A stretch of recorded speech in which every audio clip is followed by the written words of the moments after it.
Race day. The reason why one puts blood, sweat and tears into their training. All for the hope of getting on that beloved podium. But a lot can happen before that long awaited start gun.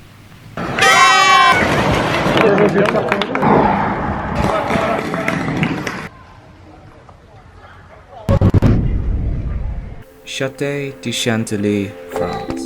Tomorrow morning Harry will be racing in the Olympic distance triathlon. As he takes on a 1.5k swim, 40km bike ride and 10km run. Now this isn't Harry's normal distance, in fact it's half the distance of what he prefers, but at the beginning of the season it seemed like a good venue to go for. But let's go back a couple of hours. With race day only one day away, it's a little bit too late to be training, but opening up the legs and making sure everything's alright on the bike could be the perfect thing to do. So let's just take a moment. And maybe another moment. Okay, one more time. As much as I feel like all of us could sit down and listen to that for the rest of the day, we still have some things we need to do. Feeling good? Yeah? With the gentle cycle out the way, it's probably a good time to register for the event, where all the excitement of the race starts to kick in. Before registration, it's always a good idea to have a little wander and get used to your surroundings.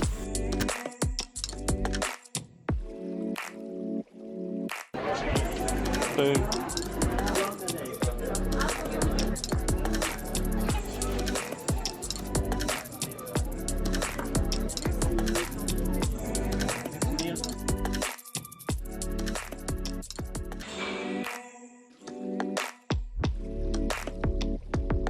Elite entry. Ooh! Well done, Bullseye.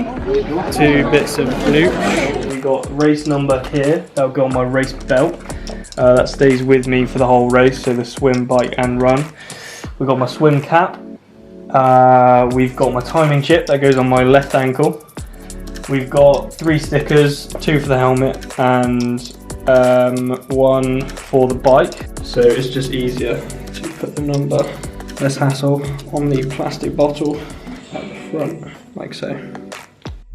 We've got a wristband, and then we've got just 2 packs of nutrition, so you get gels and whatnot in there, and 3 free water bottles. These. All set. With the day almost complete and the race drawing forever closer, there's only really one thing left to do. That's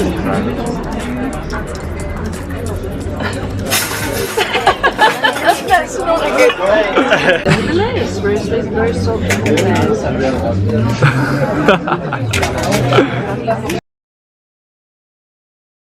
There is something about race day.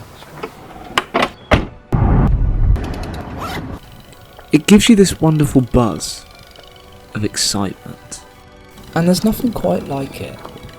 But that novelty soon seems very far away. Well, maybe not as much for me, as all I do is hold a camera. But as I watch Harry do the last of his warm-up, I can only imagine what's going through his head. Okay, here we go. Focus. Speed. I am speed. 1 winner. 42 losers. I eat losers for breakfast. Actually, Harry didn't really have that much for breakfast. Wait, where was I? So as Harry makes his final preps for the race, he knows that it's him versus you. Wait, no, him versus you. You versus you? Wait, what? Let's just hope he does better than I do at this. Okay, game faces on. The race.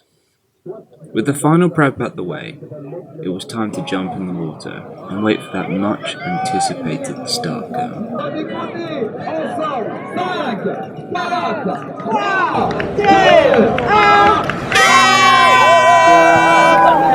With the race underway, there's normally not much that I can do about filming, but as a fast swim is the equivalent to a fast walk, I was able to follow the race.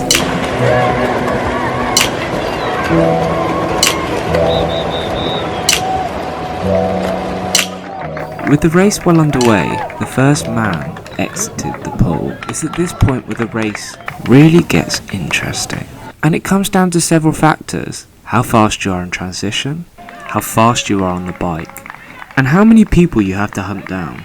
In Harry's case, that's 14 people.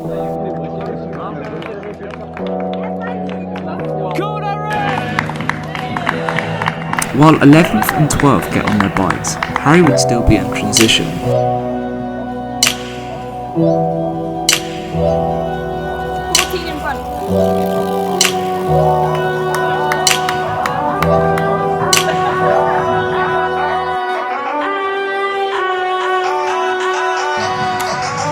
Let's go, Harry, let's go.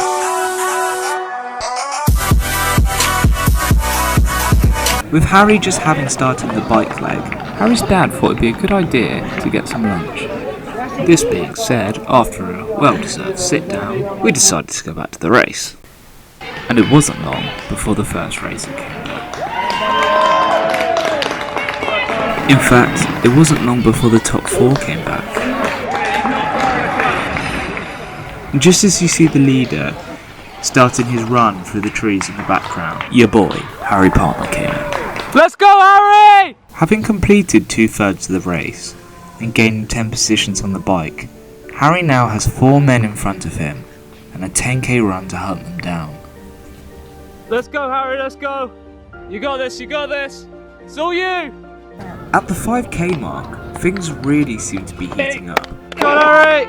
With Harry closing in on 4th, podium could be on the cards. Go, Harry! Let's go, Harry! By the time we got over to the finish, Luke Pollard had just crossed the line and taken the W. With Christopher Silver in 2nd, Seb Gary in 3rd, and Tony, I'm not sure how to say his second name, in 4th, and then our boy Harry. Let's go, Harry! So it wasn't the most successful outing, but we did learn a few things. The first thing that we learnt was always wear socks, as Harry got a terrible blister and that's why he was limping. The second thing is, the interviews are always interesting when you have different first languages. And third was the shorter distance races are not the one. But that's a good thing, because next week's race isn't a short one, and it's the one that really matters, the race that could let Harry turn pro. If you like the video, make sure you give it a like, or even a share. Check last week's video out about how to run faster, that should pop up now, and subscribe if you haven't already, and we'll see you next week as we count down the days to the biggest race of Harry's career. You can't handle your food, can you? Oh.